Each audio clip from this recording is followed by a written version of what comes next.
Relationship Manager, Tata Consultancy Services, to share his observations on the paradigm shift. Over to you, sir. Good morning.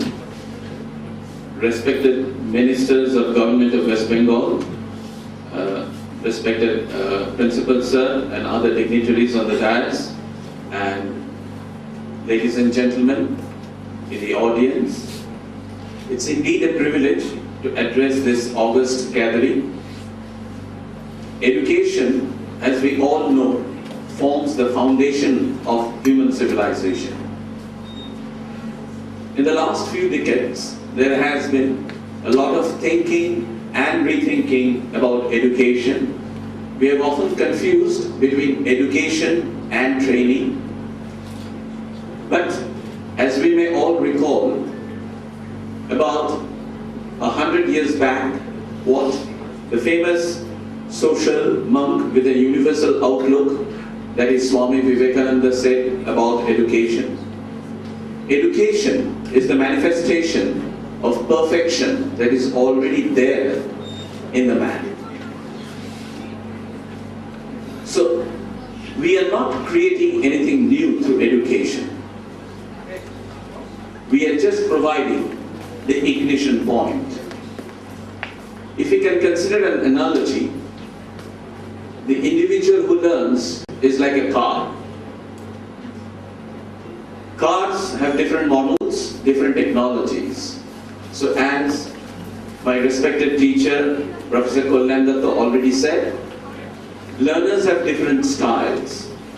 So also, cars have different models, different technologies. As teachers have different styles of teaching, drivers have different styles of driving. So these two styles must match. And what the driver in the beginning should provide, the fuel is already there within the car. The ignition point. The ignition must be provided. That is the essence of education. When does education begin? It really begins, and the most of it, I believe, happens in school days, when we develop our cognitive faculties. We get acquainted with the different facets of the world. It continues in colleges when we mature. And then education terminates, we should say, when we enter into the professional world or the academic world after finishing our education. Though learning doesn't end there, learning actually continues throughout our life. Throughout our life we are learners. But education cannot be continued beyond colleges. What we really receive, maybe in industries, is training, not education. Along with education goes the sense of values. That is the essence of education. The values must be inculcated. And that cannot be given through any technology. Then where does technology help?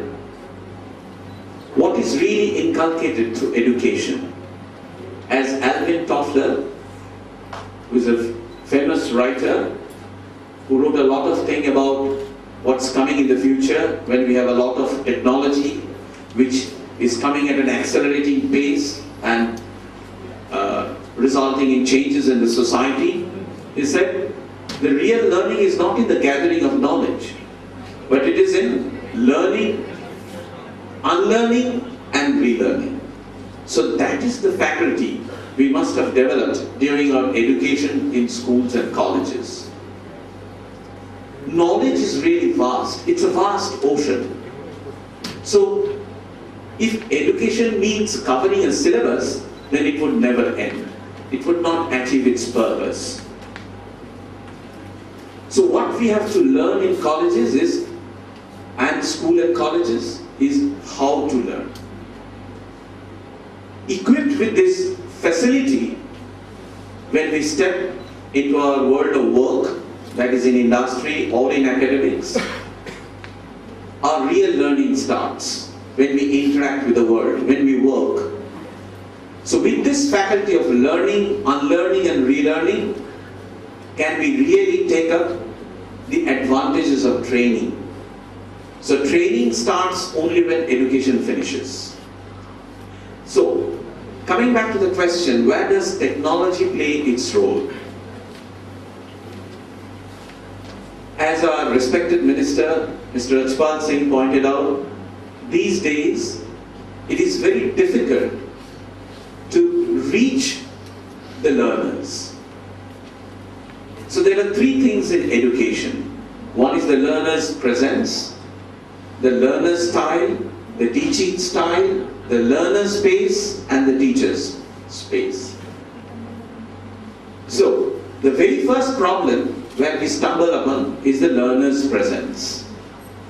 So, these days, where we have so much of socio-economic differences, it is not possible to bring all the learners under one roof at the same time.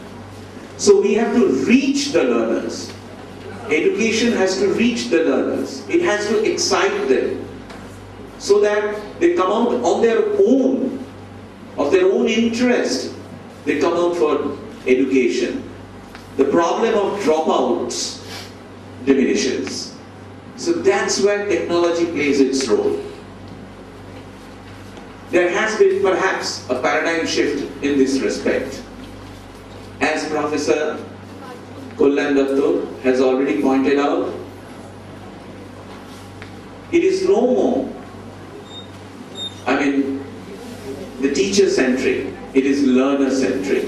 So we are always thinking how we can tune to the learner's pace, the learner's style, and cater to learner's presence. So, previously it was only chalk and talk, but we know how it hardly interests the audience. So these days we have a lot of exciting modes of teaching. We have video-based learning, we have animation, we have audio clips. So audio, video, all these things come together along with text. So all these things put together and then spread out. Through ICT, we have learned how to spread out education. So let's not bring everybody to one central classroom. Let people be in their places, but we will broadcast the learning material to the places where the learners are located, so that they can see for themselves the teacher presenting something, not only with text but also with audio, video clips and a lot of animation. So that is where technology plays its role, in learner's presence. And then learner's pace, and then learner's style. Everyone has got its own style of learning. Everyone has got its own, his or her own pace of learning. So that is why today we have this synchronous and asynchronous modes of learning. So there can be learning material which one can access basically maybe at the click of the mouse, not basically by attending a classroom. It may be at the click of my mouse at my desktop. So it is my learning at my place and at my pace. That's the paradigm shift. And not only in the technique of teaching, in the technique of learning, but also managing the contents. As we have noted, content itself has diverse modes. And we learn through collaboration. It may not be always possible that one single teacher knows everything about the subject. So we learn through collaboration. Materials may be distributed. So learners may just be provided pointers to the different sources. It may be a distributed source. So that calls for management of the contents. Not only about the diverse media, but also about the diverse sources. That's again where technology comes into being. So that's where I think we really have this paradigm shift in education technology and and content management.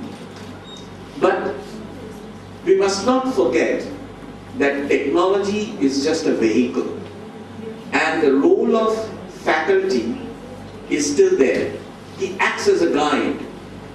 Whenever there is a difficulty, there is a question in the mind of the learner, there must always be someone to whom he or she can fall back upon.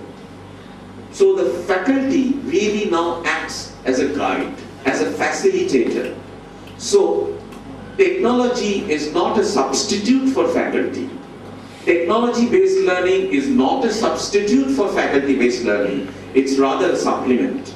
So that's the view. I think more views with pioneering ideas will come into the course of this seminar.